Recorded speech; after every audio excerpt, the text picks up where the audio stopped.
All right, welcome to The Explainer.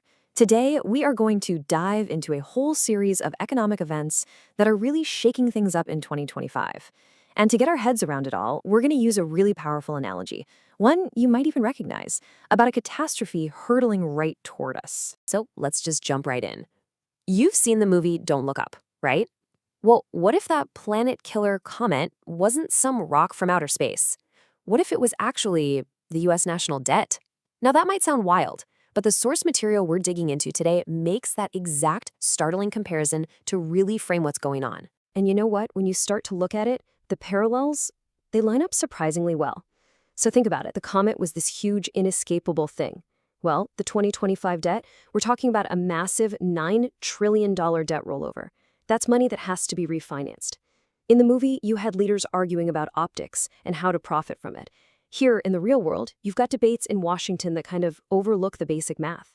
And just like that comet had a countdown, these bonds, they have fixed maturity dates. It really is a ticking clock. Okay, so you've got this economic comet on the horizon. The big question is, what's the government doing about it? Well, that brings us to the first big piece of this puzzle, a really aggressive new trade policy. We're talking about a wall of tariffs. And the speed of this escalation, it's pretty remarkable. I mean, look at this timeline. It kicks off on April 2nd with a national emergency and a 10% baseline tariff. But then just a few months later, by August, that average rate has just skyrocketed to somewhere between 17 and 28%. And get this, tariffs on China go as high as 125%. That is a massive, dramatic shift in policy, and it happened fast. So, you might be asking, what's the point of all this? Well, it creates a really clear trade-off.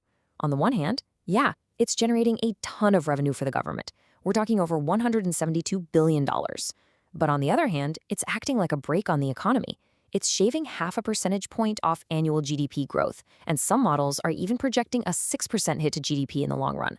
So you get money now, but it costs you growth later. But believe it or not, the tariffs are only part of the story here. There's another response, and this one is, well, it's highly controversial. In fact, it feels a lot like that moment in the movie where they decide, hey, let's go mine the comet. Okay, so what we're talking about is this really unprecedented deal. Let me break it down for you. First, you have the problem. The US has bans in place on exporting advanced AI chips to China, for national security. But then you've got NVIDIA and AMD, and they're negotiating to get back into that massive market. And the deal they strike? The companies agree to give the US Treasury 15% of all their China sales revenue. A pay-to-play deal, essentially. And as you can probably guess, the fallout was immediate and intense. So why would they make a deal that's so controversial? Well, this number right here is the official answer. The government is projecting that this agreement will funnel an extra $2 to $3 billion into the Treasury every single year. It's another major piece of that revenue puzzle they're trying to solve. But of course, the criticism came in fast and hard. Economist Peter Schiff, for one, did not mince words. He called it, quote, a federal shakedown. And that's really the core of the argument against it, that this isn't some clever policy, it's basically the government strong-arming companies into paying for market access. And that criticism gets a whole lot louder when you start to look at the allegations of personal conflicts of interest. The source material points out that President Trump's own financial disclosures show he holds up to $1.3 million in NVIDIA stock, which, by the way, jumped 8% right after this deal was announced. And it doesn't stop there.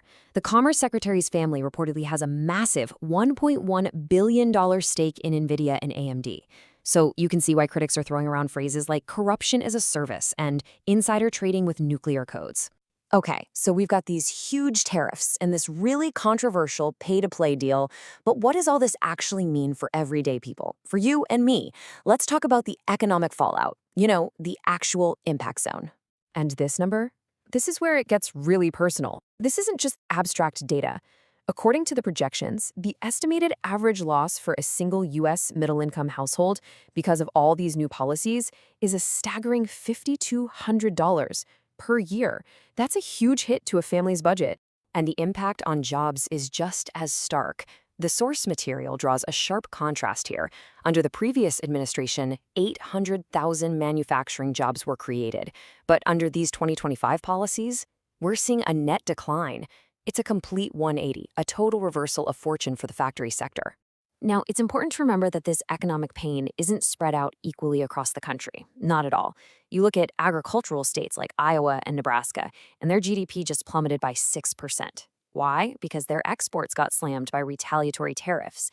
But at the same time, a state like South Carolina actually saw its GDP grow thanks to shifts in manufacturing. So you're seeing this clear picture emerge of winners and losers state by state.